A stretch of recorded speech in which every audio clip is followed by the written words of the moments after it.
Normal నువ్వెందుకు ఏడుస్తావు? Normal అక్క పాప ఏడుస్తుంది, ప్లీజ్. ఆపకపోతే నీ బుగ్గ గిల్లేస్తా, నీ చెవులు మెల్లేస్తా.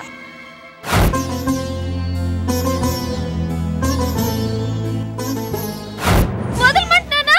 వదులు.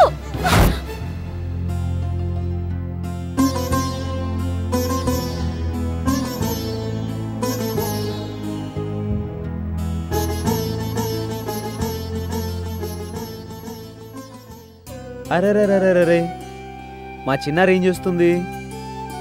మా కన్నారేం చేస్తుంది? ఓ పాలు తాగుతుందా?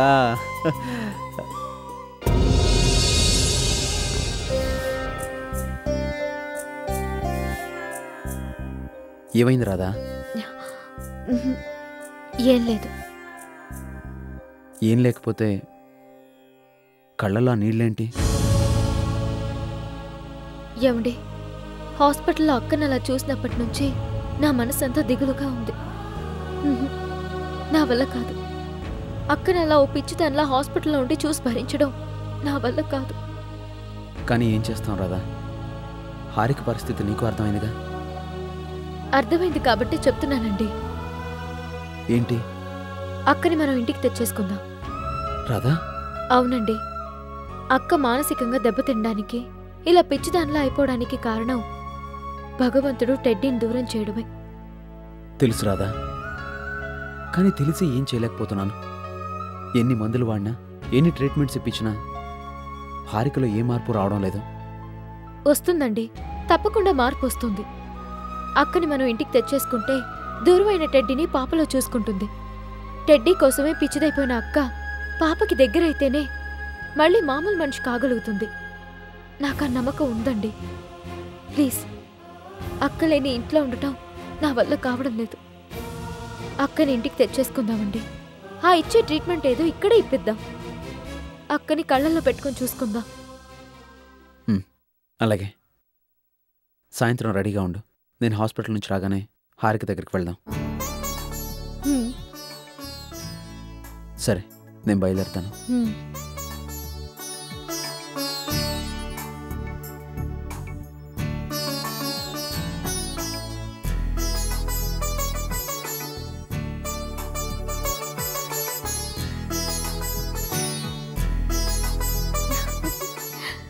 రే చిన్నారి, మీ మమ్మీ వచ్చేస్తుందిరా. ఈ మమ్మీ కాదు, హారిక మమ్మీ. ఇక మీద హారికక్కే నీకు అమ్మ.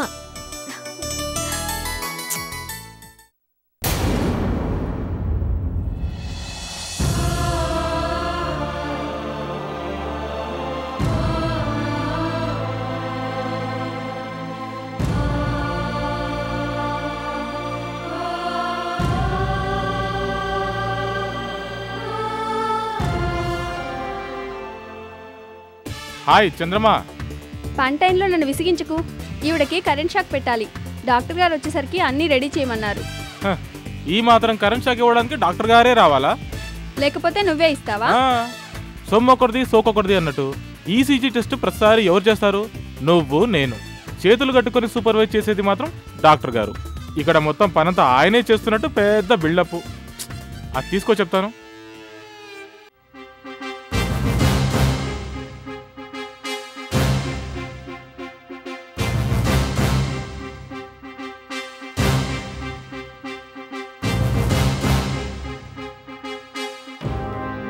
వద్దయ్యా, అటు ఇటు అయితే ప్రమాదం. స్టార్ట్.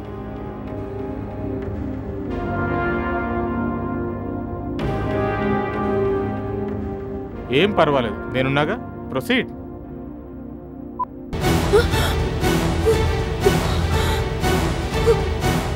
ఇంతే, ఇలా 5-6 సార్లు చేస్తే ఓవర్. అబ్బో, నీకు బోల్డంతా తెలిసే. మరేమనుకున్నావు మనమంటే? ఇంకొంచెం వోల్టేజ్ పెంచు.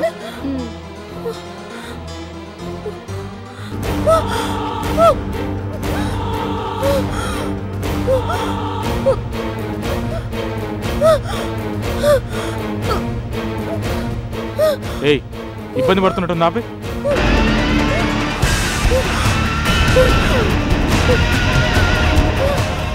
ఆపమంటే పెంచుతామండి.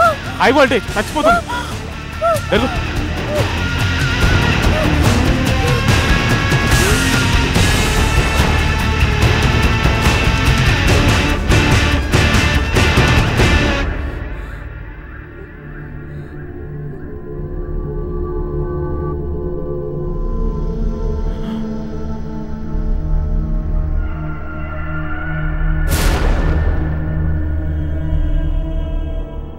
కొంప ముంచావు కదే, 2 నెలల నుంచి పనిచేస్తున్నావు, ఈ మాత్రం తెలియదా నీకు? నువ్వు సడన్ గా అరిచేసరికి కంగారులో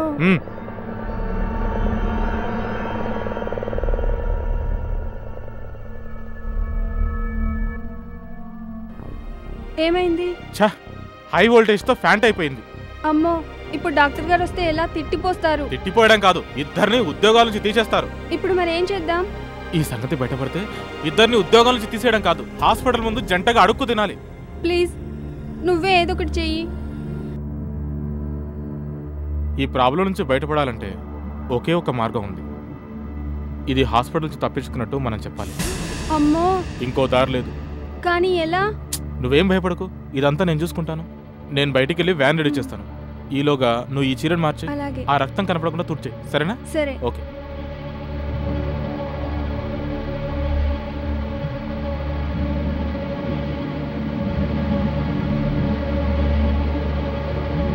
దేవుడా,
ఏం కాదు కదా? నువ్వేం కంగారు పడకు.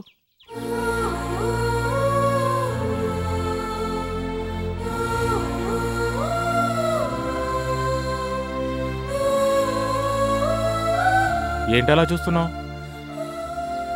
నీకేం కాలేదు, నీ జబ్బు పూర్తిగా తగ్గిపోయింది. నువ్వు ఇంటికి వెళ్ళొచ్చు. ఇక్కడ నుంచి నీ ఇష్టం.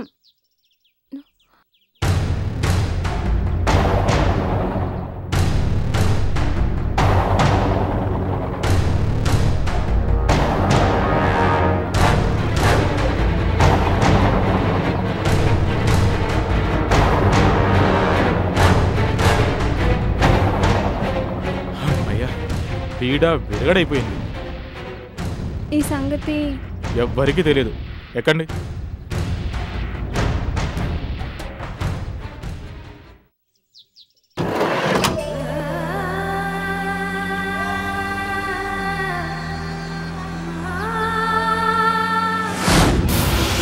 వాట్? హారికి నీ తలను పగలగొట్టి హాస్పిటల్ నుంచి పారిపోయిందా? అవును సార్. ఎలా జరిగిందయ్యా? సార్, పేషెంట్కి ఈసీటీ చేయడానికి మీరు వచ్చేలాగా అన్ని రెడీ చేయమన్నారు కదా సార్. మేమిద్దరం రెడీ చేస్తున్నాం సార్. ఇంతలో హారికమ్మ గారు సడన్ గా బెడ్ నుంచి కిందికి దిగారు. ఏం కావాలమ్మా అని అడిగానండి. అప్పుడే వెంటనే డోర్ నుంచి పారిపోయింది సార్. ఆగు ఆగని మేమిద్దరం వెంటపడ్డాం సార్. అయినా కూడా పిచ్చి స్పీడ్తో పరిగెత్తింది సార్. మళ్ళీ బయటికి ఎక్కడ పారిపోతుందని ఇంకా స్పీడ్గా వెళ్ళి ఆమెను పట్టుకుపోయాను సార్. కానీ ఇంతలో అక్కడ దగ్గరలో ఇంత కర్రను తీసుకుని నా తల పగలగొట్టింది సార్. తన దగ్గరికి ఎవరొచ్చినా చంపేస్తానని పెద్ద పెద్దగా రంకెలు వేసింది సార్. పేషెంట్ పారిపోతుంటే నువ్వేం చేస్తున్నావయ్యా? ఆవిడ అసలు గేట్ వైపే రాలేదు sir.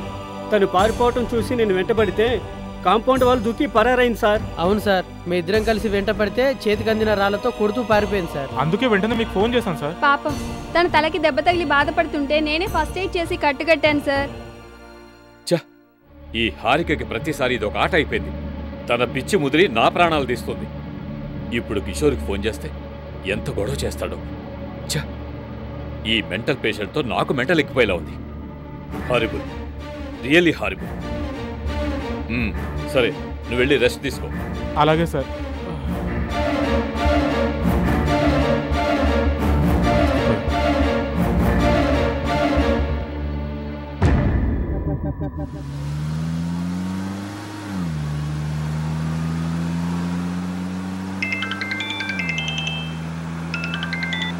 Hello, doctor Kishore speaking.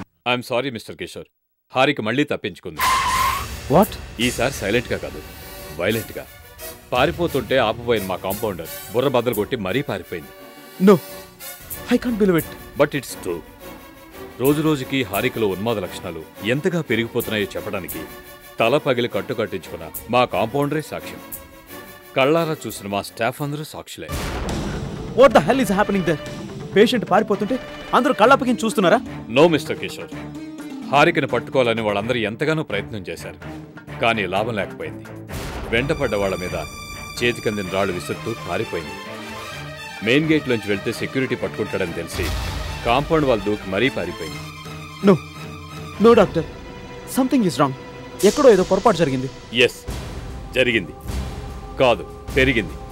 పొరపాటు కాదు, ఉన్మాదం, పిచ్చి, మెంటల్ అగ్రెసివ్నెస్ ఎక్కడో కాదు, మీ శ్రీమతి మెదడులో. నో. ఎస్, ఈ స్థితిలో ఉన్న పేషెంట్ బయటికెళ్తే ఎంతకైనా తెగించొచ్చు. ఈవేళ బుర్ర బద్దలు కొట్టింది. రేపు ఇంకెవరైనా గొంతు పిసికి చంపినా ఆశ్చర్యం లేదు. డాక్టర్? ఎస్ మిస్టర్ కిషోర్, వినడానికి బాధగా ఉన్నా ఇది మాత్రం నిజం. అడవిలో ఉండే మృగాలు ఊళ్ళోకి వస్తే ఎంత ప్రమాదమో, మెంటల్ అగ్రెసివ్నెస్తో వైల్డ్గా మారిన ఓ ఉన్మాది హాస్పిటల్ నుంచి జనం మధ్యలోకి వచ్చినా అంతే ప్రమాదం. డాక్టర్ అంటే హారిక? ఐఎమ్ సారీ, ఇలాంటి స్థితిలో ఓ బాధ్యత గల డాక్టర్గా పోలీస్ కంప్లైంట్ ఇవ్వక తప్పదు. పోలీస్ కంప్లైంటా? ఎందుకు డాక్టర్? ఓ పిచ్చిదాని చేతుల్లోంచి ప్రజల ప్రాణాలు కాపాడడానికి.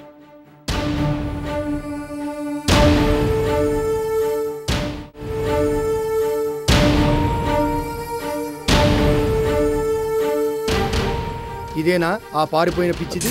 Inspector, she my wife. So what? మీ భార్య అయినంత మాత్రాన ఓ పిచ్చిది కాకుండా పోతుందా? ఇన్స్పెక్టర్, మా హాస్పిటల్ నుంచి ఓ పేషెంట్ తప్పించుకుంది.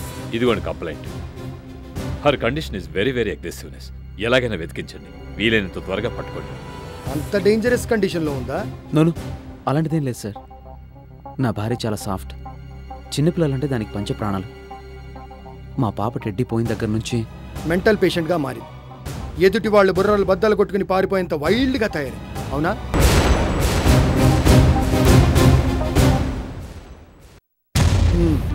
పేషెంట్ పేరు? హారిక. పారిపోయినప్పుడు ఏ డ్రెస్లో ఉంది? Hospital dress, white sorry with blue border. Okay, నేను వెతికిస్తాను. ఎలాగైనా హారికని తొందరగా ట్రేస్ అవుట్ చేయండి సార్. ఓ మెంటల్ది ఎక్కడ ఉంటే ఏమిటి, ఎలా ఉంటే ఏమిటి? ఇన్స్పెక్టర్ కిషోర్, మీరు కొంచెం కూల్గా ఉండండి. ఇన్స్పెక్టర్, ఓ భర్తగా తన ఫీలింగ్స్ మీరు అర్థం చేసుకోండి. Okay okay. పారిపోయే ముందు పేషెంట్ అదే హారిక దగ్గర డబ్బు ఏమైనా ఉందా? లేదు. ఒంటి మీద బంగారం లేదు. చేతిలో డబ్బు లేదు, ఒంటి మీద బంగారము లేదు. ఇంకా దేనికి వర్రి? అయినా ఓ పిచ్చిదాన్ని ఎవడ మాత్రం ఏం చేస్తాడు? కొరుక్కు తింటాడా? What are you talking? Kishore please, sir kindly cooperate us please. Kishore, let's move.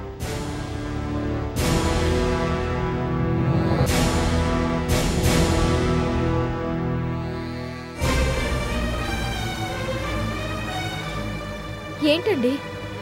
అక్క అక్క హాస్పిటల్ నుంచి తప్పించి పారిపోయిందా? అవును రాధా, ఇవాళ మార్నింగ్ హారిక హాస్పిటల్ నుంచి పారిపోతూ అడ్డుపడిన ఓ కాంపౌండర్ తల బద్దలు కొట్టిందట. పట్టుకోవడానికి ప్రయత్నించిన మిగతా వాళ్ళ మీద రాళ్ళు విసిరి గోడ దూకి పారిపోయిందంట. నేను డాక్టర్ పోలీస్ స్టేషన్లో కంప్లైంట్ ఇచ్చాం. అసలే మతిస్థిమితం లేని అక్క హాస్పిటల్ నుంచి పారిపోయిందంటే ఎక్కడుందో, ఎలా ఉందో అదే నాకు దిగులుగా ఉంది రాధా. డాక్టర్ గారి మాటల ప్రకారం హారికలో ఉన్మాద లక్షణాలు బాగా తీవ్రమైన స్థాయికి చేరుండాలి. ఒక విధమైన మెంటల్ అసైలంలో ఒక్కోసారి ఏం చేస్తుందో తనకే తెలియకుండా ఉంటుంది.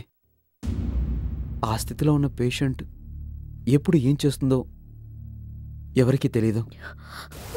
అయ్యో, ఇప్పుడు ఎలాగండి? అక్క కాకలైతే అన్నం ఎవరు పెడతారు? రోజు కరెక్ట్గా మందులు వాడితేనే పరిస్థితి ఇలా ఉంది. ఇక ఏ ట్రీట్మెంట్ జరగకపోతే అక్క అక్క రాధా, హారికేం కాదు. పోలీస్ కంప్లైంట్ ఇచ్చాం కదా, తను తప్పకుండా దొరుకుతుంది. నాకు ఆ నమ్మకం ఉంది. ఏంటండి ఇది? అక్కని ఇంటికి తెచ్చేసుకోవాలని మనం అనుకుంటే ఇలా జరిగిందేంటి? పాపం అక్క, తనకేం కావాలో కూడా నోరు తెరిచి చెప్పుకోలేని అక్క ఎక్కడుందో, ఎన్ని అవస్థలు పడుతుందో.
ఎక్కడున్నావురా?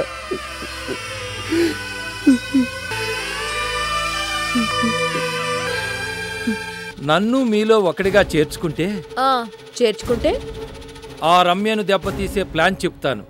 ఆలోచన నాది, ఆచరణ మీది.